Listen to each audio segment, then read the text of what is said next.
Asterisk, the rain drums steadily against the cafe window as I press my palms against the warm mug of chamomile tea, letting the heat seep into my skin. My name is Lila Bennett. I'm 25 years old, and by all outward appearances, I lead an unremarkable life, a small apartment above the bookstore I manage, a cat named Fitzgerald, and a habit of reading too late into the night. But if you had seen me a year ago, standing in that lawyer's office while my parents burned a check for $29 million right in front of me, you would have thought I was the kind of woman who had nothing left to lose. You would have been wrong. Asterisk, asterisk, I remember the way the leather chair creaked beneath me as I sat, back straight, hands folded in my lap, while the lawyer cleared his throat and adjusted his glasses. My mother's perfume, something expensive and floral, hung thick in the air, mixing with the sharp, sterile scent of legal documents. My father stood by the window, his silhouette rigid against the gray afternoon light. Neither of them looked at me. They never did. Not unless it was to tell me I was doing something wrong. Asterisk, asterisk, to my granddaughter, Lila Bennett, the lawyer read, his voice steady. I leave the sum of $29 million, free of restrictions, to be used at her sole discretion. Asterisk, asterisk, the silence that followed was so complete I could hear the rustle of my mother's silk blouse as she turned her head.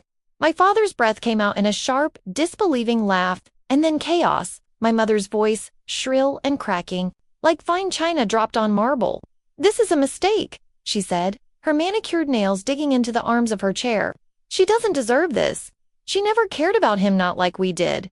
Asterisk, asterisk, I didn't move, I didn't speak. I just watched as my father strode forward, his polished shoes clicking against the hardwood, and snatched the check from the lawyer's desk. His face was flushed, his jaw clenched so tight I could see the muscle twitching. "You think you've won something," he hissed, holding the check between us like something filthy. "You think you're clever?" Asterisk, asterisk, and then the lighter, the flick of his thumb, the sudden flare of flame. I watched the fire lick at the edges of the paper, curling it black, turning my inheritance to ash in his hands.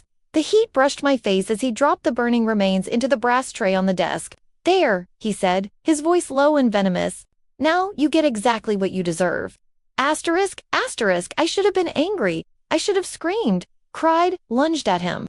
But I didn't. I just smiled. A small, quiet thing, barely there at all. Because what they didn't know, what they couldn't have known, was that the check was never the real inheritance. Grandfather hadn't left me money, he'd left me power. And by the time they realized that, it would already be too late. Asterisk, asterisk, the lawyer's eyes flicked to mine. Just for a second. A silent question. I gave him the barest nod, and in that moment, the game began. Asterisk, asterisk, but that's not where this story starts. To understand why I didn't fight back, why I let them think they'd won, you have to go further back. Back to the first time I realized my family wasn't just broken, it was poisonous. Asterisk, asterisk, I was 9 years old the first time my mother told me. I was a disappointment. It was after a school recital. I'd played a simple piece on the piano, something sweet and unremarkable. My hands had shaken the whole time. When it was over, my classmates got flowers, hugs, proud smiles. My mother bent down, her lips brushing my ear as she whispered, "Do you have any idea how embarrassed I was to watch you up there? Your cousin played circles around you last year. Try harder, or don't bother next time." Asterisk, asterisk, that was the first crack. There would be so many more. Asterisk, asterisk, by the time I was 16, I had learned to make myself invisible. I ate dinner in silence while my father lectured my older brother, Daniel, about the family business, about legacy, about what it meant to be a Bennett. No one asked me about my grades. No one noticed when I stopped coming home for weekends. No one cared that I spent most of my time in the library, buried in books, or in the garden with grandfather, listening to his stories about the world beyond our gilded cage. Asterisk, asterisk's grandfather was different. He saw me, really saw me, and when he realized what my parents were, what they had turned me into, a ghost in my own home, he made me a promise. "They'll never change," he told me one evening, his gnarled hands pruning a rosebush with surprising tenderness. "But that doesn't mean you have to let them win." Asterisk, asterisk, it took years before I understood what he meant. Years of quiet defiance, of swallowed words, of biting my tongue until it bled. But grandfather was patient, and when the time came, he taught me the most important lesson of all. Revenge isn't about screaming, it's about waiting. It's about letting your enemies think they've already won. Asterisk, asterisk, so when my parents burned that check, I let them think they'd taken everything from me. I let them walk out of that office triumphant. and as the door clicked shut behind them, I finally let myself breathe. Asterisk, asterisk, because the truth was, the money had never been mine to begin with. Asterisk, asterisk, grandfather's real gift was far more valuable. And by the time my parents realized what they'd actually lost, it would already be gone. But that comes later. For now, let me tell you about the first time I realized my grandfather wasn't just kind. He was dangerous. Asterisk, asterisk, it was the summer I turned 18, asterisk. The bonds were tied with a simple black ribbon, crisp and official looking. I ran my finger along the edges, feeling the raised printing that declared each one worth $100,000, $15 million in total, just sitting there in a metal box. The deed beneath it was for a penthouse in Zurich, the address embossed in gold leaf. I'd never been to Switzerland, but grandfather had told me stories about the clean mountain air and chocolate so rich it made your teeth ache. But it was the USB drive that caught my attention. Small and black, it looked almost out of place among the expensive papers. The label read for their eyes only in grandfather's precise handwriting. Beneath it lay a single sheet of paper with 2 words, "Burn them." I sat there for a long time, staring at those words. The bank's overhead lights buzzed faintly, and somewhere outside the room, a printer whirred to life. I thought about the way my father had laughed when he set fire to the check, the way my mother had watched the flames with something like satisfaction. They had no idea. When I got home that night, I locked my bedroom door and plugged the USB into my laptop. The files loaded slowly, one after another: video recordings, bank statements, contracts, my father's voice, crisp and commanding, negotiating bribes with city officials, my mother's elegant signature on documents she had no right to sign, years of secrets, all meticulously documented. At the very bottom of the folder was a video file, titled "For You." My throat tightened when I clicked it. Grandfather appeared on screen, sitting in his favorite leather chair, a glass of whiskey in one hand. He looked tired but alert, his eyes sharp as ever. Asterisk, if you're watching this, then the will has been read, and your parents have made their choice. Asterisk, he said. Asterisk, the money in this box is yours, no strings attached. But the rest, the USB, the documents, that's your decision. You can burn it all and walk away, or you can use it. Just remember, revenge isn't about anger. It's about balance. Asterisk, the video ended abruptly, leaving me staring at my own reflection in the dark screen. Outside, the wind rattled the window pane. I closed the laptop. The next morning, I called the lawyer, the one who had watched my parents burn the check without saying a word. When he answered, I didn't bother with pleasantries. Series L. I said. There was a pause on the other end of the line. Then quietly, asterisk, it's time. I looked down at the USB drive in my hand. Yes, asterisk, I said. Asterisk, it's time. Asterisk, the first domino fell that afternoon, a discreet phone call to a journalist, an anonymous tip to the IRS. Small things, barely noticeable. But I knew what was coming, and when it finally hit, my parents wouldn't even see it coming. But that's a story for another day. The morning after I called the lawyer, I woke to the sound of rain tapping against my apartment window. The USB drive sat on my nightstand, innocuous as a paperclip. I picked it up, rolling it between my fingers, feeling the weight of what it contained. Grandfather had been right. This wasn't about anger. It was about precision. I dressed carefully that day: a navy blue blazer, black slacks, the kind of outfit that made people take you seriously without really seeing you.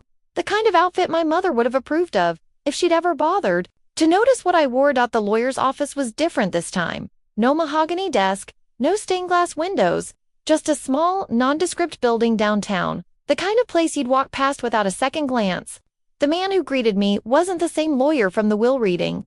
This one was younger, with sharp eyes and a handshake that didn't linger. You're here for Series L, he said. Not a question.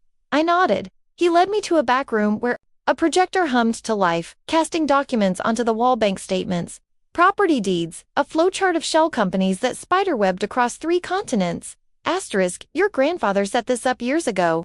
Asterisk, the lawyer said. Asterisk, every transaction, every loophole, every quiet purchase. It's all here, and it's all yours. Asterisk, I stared at the screen, the numbers blurring together. 29 million had been a decoy. The real sum was far larger. Asterisk, what do I do with it? I asked. The lawyer smiled, just a slight tilt of his lips. That, he said, asterisk, is entirely up to you. Asterisk, I started small. A tip to the IRS about undeclared income. A whisper in the right ear about my father's offshore accounts. Nothing traceable, nothing dramatic. Just enough to make them uneasy. A week later, My father came home early from the office, his face stormy.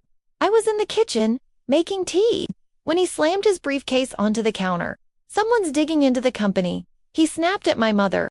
Asterisk, the auditors are asking questions they shouldn't even know to ask.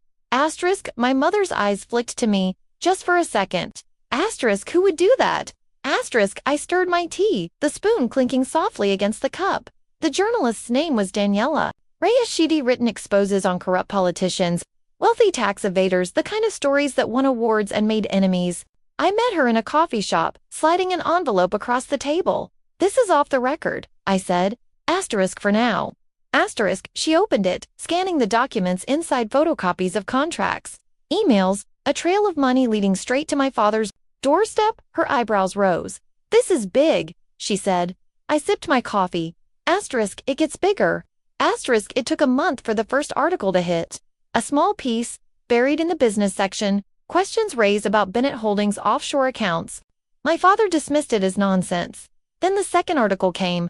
Then the third. By the time the IRS launched a formal investigation, my parents were too busy putting out fires to notice the quiet transfers happening in the background, the shares moving out of their names, the properties quietly shifting ownership. Through it all, I watched. The night it all came to a head, I was reading in the library when my father stormed in. His tie was loose, his face flushed with rage. You, he spat. Asterisk, this is you. Asterisk, I closed my book slowly. Asterisk, I don't know what you mean.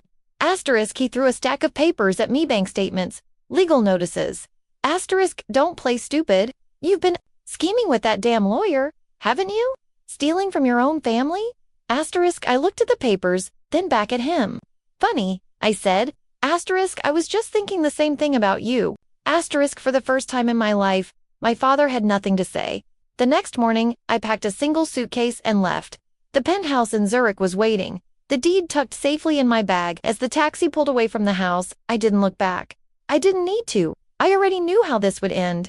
The rain in Zurich fell differently than back home, softer, quieter, as if the city itself moved at a more deliberate pace. I stood at the floor-to-ceiling windows of the penthouse, watching the lights of the city blur through the downpour. The deed had said luxury, but nothing could have prepared me for the reality of it. The marble floors, the sleek modern furniture, the way the entire Alps could be seen from the bathtub. Grandfather hadn't just bought me an apartment, he'd bought me a fortress. The first week passed in a haze of jet lag and paperwork. The Swiss bankers spoke in polite, measured tones as they walked me through the accounts, each one more staggering than the last. There were investments in tech startups I'd never heard of, silent partnerships in boutique hotels, even a small but controlling stake in a vineyard in Bordeaux. All of it meticulously structured, completely untouchable by my family's lawyers. The money from the burned check would have been pocket change compared to this. Back home, the storm was brewing. Daniela's articles had gained traction, moving from the business section to front-page news. My phone buzzed constantly, first with angry texts from my father, then pleading voicemails from my mother, and finally, as the investigation deepened, silence. I watched it all unfold through carefully curated news alerts and the occasional encrypted email from the lawyer. They were drowning, and I hadn't even pushed them under yet. The first real test came on a Tuesday morning. My brother Daniel showed up unannounced at the penthouse, his suit rumpled from travel, his usually perfect hair sticking up in odd directions. The doorman called up, hesitant, but I told him to send my brother right up. I owed him that much. He looked around the apartment with something like awe before his gaze settled on me. Jesus, Lila, he said, running a hand through his hair. What the hell is all this? I poured him a coffee from the elaborate machine in the kitchen. Sit down, Danny. Over the next hour, I showed him everything, the documents, the evidence, the carefully constructed trail of deceit our parents had left behind. His face went from skeptical to horrified as I walked him through the offshore accounts they'd been using to siphon money from the family business for years. The bribes, the forgeries, all things grandfather had known about. All things he'd let them believe were secret. Danny's hands shook as he set down his coffee cup. Why didn't you tell me? I thought about all the times he'd brushed me off, all the times he'd been too busy being the golden child to notice what was happening right in front of him. You weren't ready to see it, I said simply. He left that night with a flash drive of his own and a promise to think about what I'd shown him. I watched from the window as his taxi disappeared into the Zurich night, wondering if I'd just made my first mistake. The dominoes began falling faster after that. The IRS froze my parents' assets, The board of Bennett Holdings called an emergency meeting one my father wasn't invited to attend. The family name, once synonymous with power and prestige, became shorthand for corruption in the society pages. And through it all, I remained in my ivory tower, watching the pieces fall exactly where grandfather had predicted they would. It was almost too easy. That should have been my first warning. The call came at 3:17 a.m. The lawyer's voice was tight with urgency. "They're coming for you, Lila. Your mother hired investigators. They found the Zurich property." I sat up in bed, the silk sheets pooling around me. Outside, the city lights twinkled peacefully, oblivious. How long do I have? Hours, maybe less. There's a car waiting downstairs. The pilot is already prepping the jet. I moved quickly, methodically. The important documents were already in a fireproof case. The rest could burn for all I cared. As I stepped into the private elevator, I allowed myself one last look at the penthouse place that had been my sanctuary for such a brief time. Grandfather would have been disappointed at how quickly I'd had to abandon it. The black sedan idled at the service entrance. As we pulled away, I saw another car rounding the corner, moving too fast, its headlights cutting through the pre-dawn gloom. The driver glanced in the rearview mirror. Trouble? I settled back in the leather seat. Just keep driving. The jet was waiting at a private airstrip outside the city. As we ascended through the clouds, I opened the case the lawyer had given me. Inside was a new passport, a set of keys, and a single sheet of paper with an address in the Cayman Islands. Beneath it, in grandfather's familiar handwriting, "Phase 3 begins now." I leaned back and closed my eyes. Somewhere below us, my parents were scrambling, desperate, finally realizing the depth of the trap they'd walked into. And for the first time since this began, I allowed myself to smile. Because the game wasn't over. It had only just begun. The plane banked gently to the south as the sun rose over the Alps, painting the clouds gold and pink. I didn't look back. There was nothing left for me there anymore. The next move would have to be bolder, more decisive. Grandfather had taught me that much. Somewhere over the Atlantic, I dreamed of fire not the small, contained flame that had consumed a single check, but a roaring blaze that would leave nothing but ashes in its wake. When I awoke, the islands were coming into view, their beaches white against the turquoise water. A new life, a new game, and this time I would be the one writing the rules. The Cayman Islands smelled like salt and money. As the plane touched down on the private airstrip, I pressed my forehead against the cool window, watching palm trees sway in the tropical breeze. The lawyer had said grandfather maintained a property here, but the address meant nothing to me. Just coordinates, really. 18.3381 N, 64.896 OWA. Dot in the ocean where the wealthy hid their secrets. The car that met me wasn't the sleek black sedan I'd grown accustomed to in Zurich. This was an old Jeep, its paint faded by the sun. A local driver with sun-weathered skin and eyes that didn't ask questions. We drove in silence along coastal roads, past resorts with infinity pools that spilled into the horizon and marinas filled with yachts large enough to have names like Serenity and Invictus here. The driver said finally, stopping at an unmarked gate. He handed me a key fob, half-mile down the path. Can't miss it. The Jeep rattled away, leaving me alone with my suitcase and the buzzing of cicadas. The key fob opened the gate, which swung inward with a groan of disuse. The path wound through dense foliage before opening abruptly to reveal a sight that made my breath catch: a modern glass and steel house perched on stilts above a private cove. The water so clear I could see stingrays gliding beneath the surface. Grandfather's note had called it a safe house. This was no safe house. This was a masterpiece. The interior was sparsely furnished, but contained everything I needed: a stocked kitchen, a wall of monitors linked to security cameras I couldn't see, and in the bedroom a safe with a biometric lock. When I pressed my thumb to it, the door swung open to reveal stacks of cash in multiple currencies, another passport with a new name, Elena Marchetti, and a single envelope. Inside the envelope were three things. 1. A deed to a shipping container in Singapore. 2. A keycard for a private members club in Monaco. 3. A photograph of my father shaking hands with a man I recognized from Interpol's most wanted list. On the back of the photo, grandfather had written, "When you're ready." I sank onto the bed, the photograph trembling in my hands. This wasn't just about money or revenge anymore. This was about something far more dangerous. Grandfather hadn't just been protecting me from my parents, he'd been preparing me for war. That night, I dreamt of fire again, not the controlled burn of documents or checks, but an inferno consuming everything in its path. I woke with a start to the sound of waves crashing against the stilts below the house. My skin slick with sweat. The monitors in the living room showed nothing but palm trees swaying in the moonlight. No intruders, no investigators. Just the island. Night, peaceful and still. But the photograph on the bedside table seemed to pulse with its own dark energy. At dawn, I took the Jeep into town. Georgetown was all pastel-colored buildings and banks with discreet signage. I found an internet cafe where backpackers checked emails and retirees scrolled through news from home. The headlines about my family had reached even here. Bennett, Empire in freefall, IRS seizes Manhattan penthouse. Where is the missing Bennett heiress? I clicked through article after article, watching my parents' lives unravel in real time. My father's arrest warrant for tax evasion, my mother's tearful press conference where she claimed to know nothing, to be just a devoted wife. And then, buried on page 6 of the Financial Times, a single paragraph that made my blood run cold. Sources indicate Bennett Holdings may have served as a conduit for money laundering operations linked to Eastern European crime syndicates. The photograph in my pocket suddenly weighed 1,000 pounds. Back at the house, I spread everything out on the glass dining table. The documents from the safe, the news articles, the flash drive with grandfather's files. Piece by piece, the full picture emerged. My father hadn't just been greedy, he'd been reckless, and he'd dragged the entire family into something far more dangerous than bad press or IRS audits. The phone rang just as the sun was setting, casting the room in golden light. A number I didn't recognize. "Hello, Miss Bennett." A woman's voice, crisp and British. "My name is Eleanor Voss. I believe your grandfather mentioned me." The name rang a bell one of the two lawyers grandfather had said could be trusted. "He did good? Then you'll understand when I say it's time to discuss Phase 4. I gripped the phone tighter. "I'm listening. The situation has escalated beyond financial matters. Your father's associates are displeased with recent developments. They've begun their own investigation into the family's assets." A chill ran down my spine. "What does that mean?" "It means," she said carefully, "that you're no longer the only one looking for answers.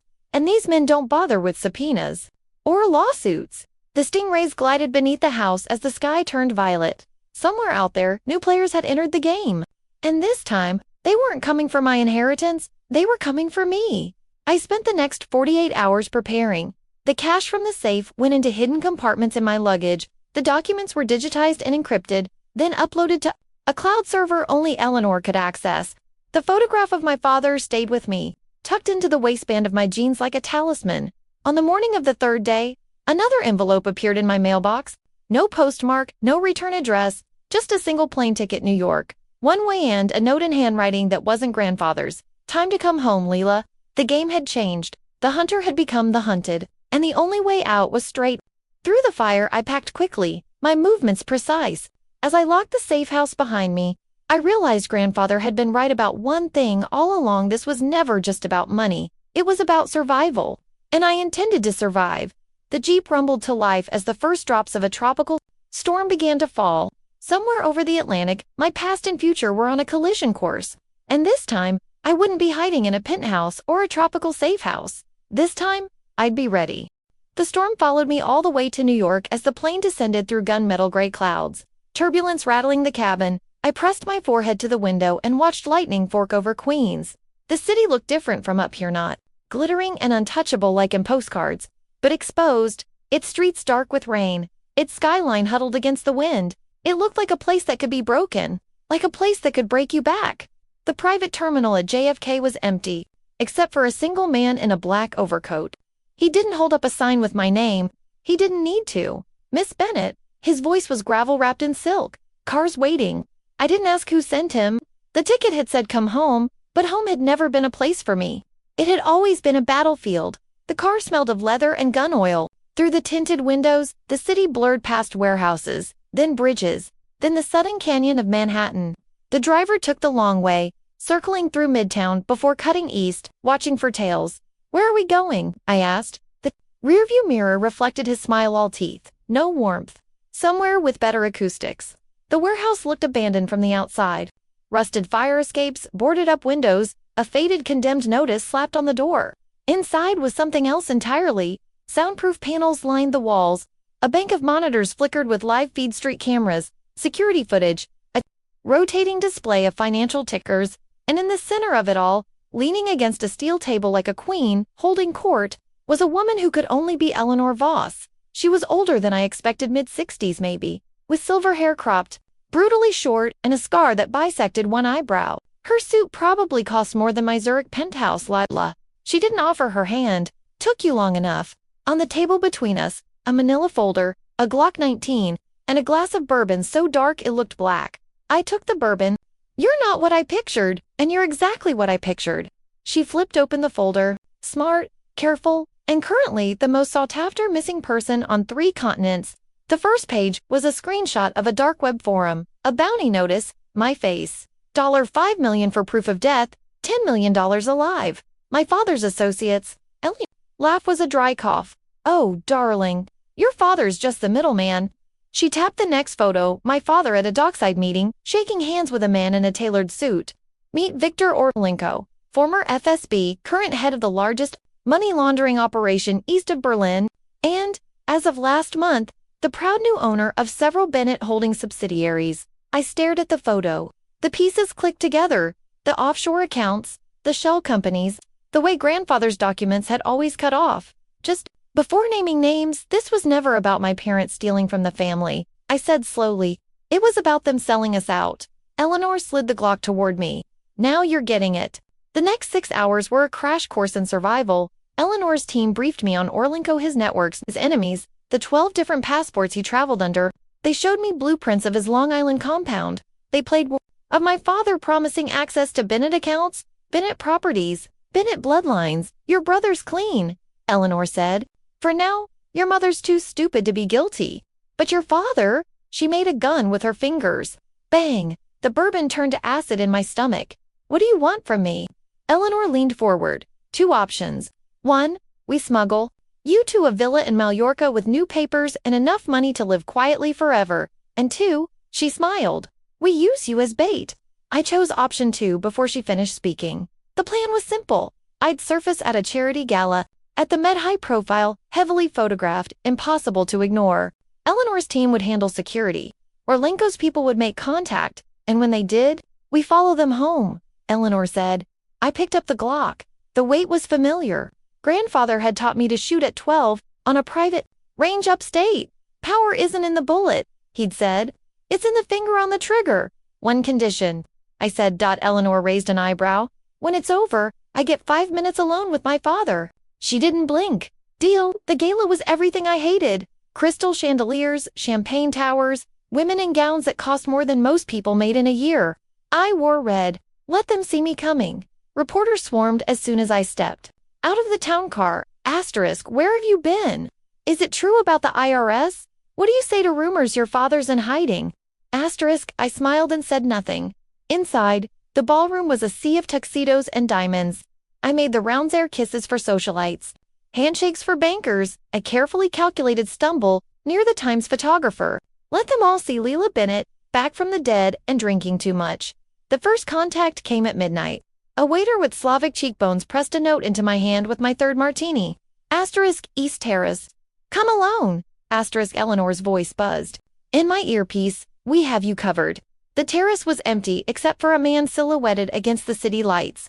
Not Orlenko, younger, harder, with the calm of someone who'd killed before and wouldn't hesitate to do it again. Miss Bennett? His accent was thicker than Eleanor's files suggested. You're difficult to find. I sipped my martini. And yet here you are. He stepped closer.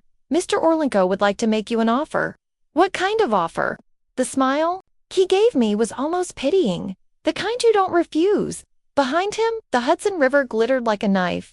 Somewhere in the dark, Eleanor's team was moving into position. And in my clutch purse, the Glock waited. I tilted my head. Tell Mr. Orlenko, I'd love to chat. The man reached for my arm. The world exploded in gunfire.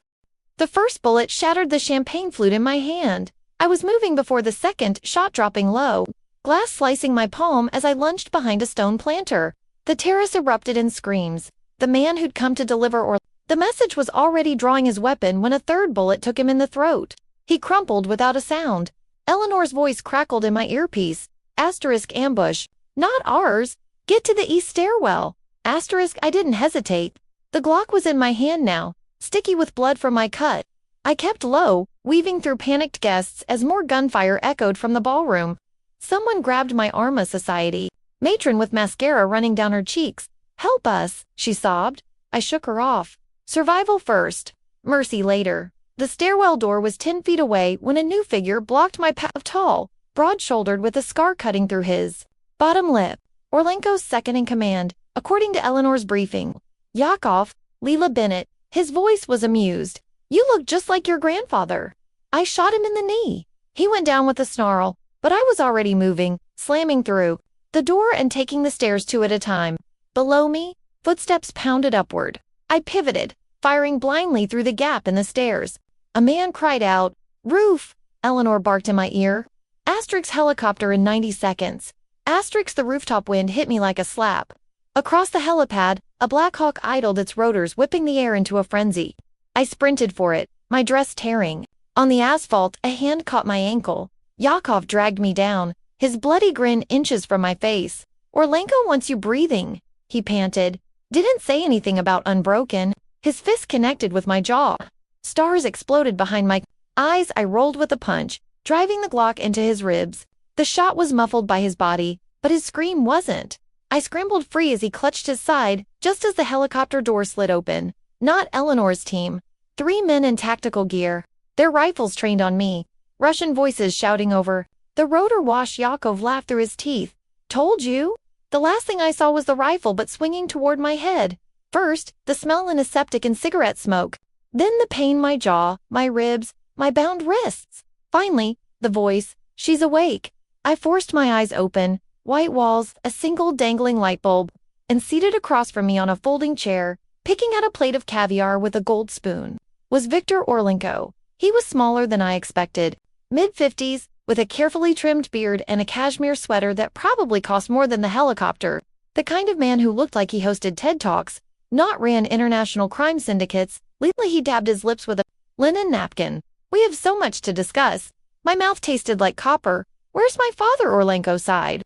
Always straight to business. First, some hospitality. He nodded to a guard who stepped forward with a syringe.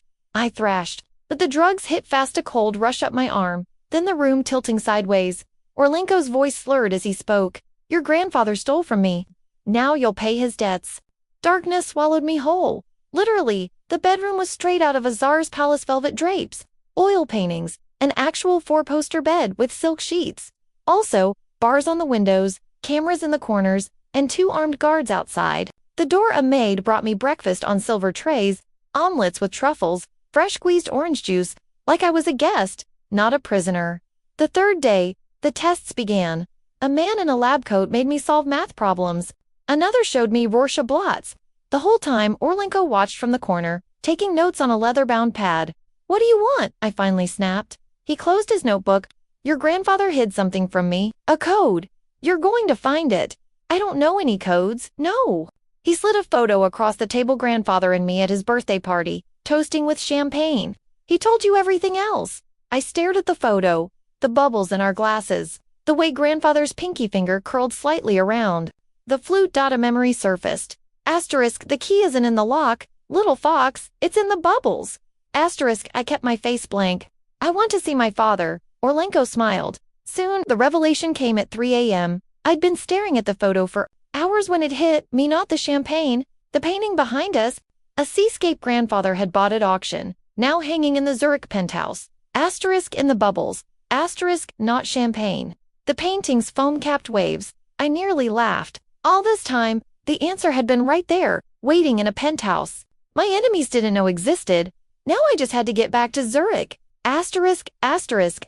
The escape took 7 days to plan. Asterisk. Asterisk. I played compliant, ate their food, answered their questions, let them think the drugs were breaking me. On day 10, Orlenko made his mistake. He brought my father to gloat. Richard Bennett looked like a ghost of himself, hollow cheeks, shaking hands, his tailored suit hanging loose. He couldn't meet my eyes. Lila, he croaked. I said nothing, just watched as Orlenko patted his shoulder like a proud teacher. Your daughter is being very stubborn, Orlenko said. Perhaps you can persuade her. My father swallowed. The codes, Lila. Just tell him. I finally looked at him, really looked. At the bruises on his wrists, the way he flinched when Orlenko moved. Grandfather's voice echoed in my head. Asterisk. The strongest chains are the ones people put on themselves. Asterisk. I smiled. Okay. Orlenko leaned forward. Yes, I'll take you to it. I held up my cuffed hands. But we'll need to stop in Zurich first. My father's eyes widened. Orlenko didn't notice. He was too busy smiling. A wise choice. He signaled his guards. Prepare the jet. As they led me out, I caught my father's gaze one last time. His mouth formed two silent words. I'm sorry, too little, too late. The helicopter ride to the airport was smooth. The guards didn't bother blindfolding me, why would they? I was cooperating, right up until I was in single quotes, T. As we boarded Orlenko's private jet, I pretended to stumble, grabbing a flight attendant's arm. I think I'm going to be sick, I mumbled. She ushered me to the lavatory, where Eleanor's contact, a mechanic who'd been paid triple his yearly salary, had taped a razor blade behind the mirror. 30 seconds later, I was free. The explosion in the cargo hold wasn't largest enough to trigger emergency protocols. As smoke filled the cabin and the plane diverted to a small Austrian airfield, I did what grandfather had taught me. I disappeared. Zurich was raining when I arrived. The penthouse was exactly as I'd left it. The seascape still hung over. The fireplace, its waves frozen mid-crash. I took it down. Behind it, embedded in the wall, was a slim metal safe. Not electronic, not digital, just an old-fashioned combination lock. I spun the dial, 17235. The day grandfather first called me his heir. The safe opened with a whisper. Inside, a single flash drive labeled Finale, and a note in grandfather's handwriting, asterisk for when you're ready to end it. Asterisk. I slid the drive into my laptop. The screen filled with names, dates, transactions, enough evidence to bury Orlenko, my father, and half the Eastern European underworld. Eleanor answered on the first ring. Tell me you're somewhere safe. Watched the rain streak the penthouse windows. It's done. A pause then. What do you want to do about your father? I thought about the man in the plane, broken and begging. Thought about the little girl who'd played piano and gotten no flowers. Let him run, I said softly. He'll always know I could have stopped him. I hung up. Outside, the storm rolled on. Somewhere Orlenko was scrambling. Somewhere, my father was hiding, and I was finally free. The first snow of winter was falling over Zurich when I finally left the penthouse. 3 weeks had passed since I'd unlocked grandfather's final gift. 3 weeks of quiet strategy, of encrypted calls with Eleanor, of watching the dominoes begin to fall from a distance. The flash drive had contained more than just evidence. It held a roadmap, a meticulous plan for dismantling Orlenko's empire piece by piece. And now, it was time for the last move. I dressed carefully that morning. Wool coat, leather gloves, the kind of understated elegance that made people glance twice but never remember. The safe house Eleanor had arranged was an unassuming townhouse in Geneva, its walls lined with books that had never been read, its fridge stocked with food that would never be eaten. A place for endings. Eleanor was already there when I arrived. Standing by the window with a glass of whiskey in hand, she didn't turn when the door opened, just said, "It's done." I set my bag down. All of it. Orlenko's assets are frozen. His lieutenants are either in custody or running. The files have been delivered to the right people, quietly, of course. No need for messy trials. She finally turned, her face unreadable. Your father was picked up at a border crossing in Montenegro. He had a fake passport and a suitcase full of cash. I walked to the fireplace, staring into the empty grate. Did he say anything? He asked if you were alive. The snow fell heavier, now, muffling the sounds of the city. I thought about the last time I'd seen my father, the way his hands had shaken, the silent apology in his eyes.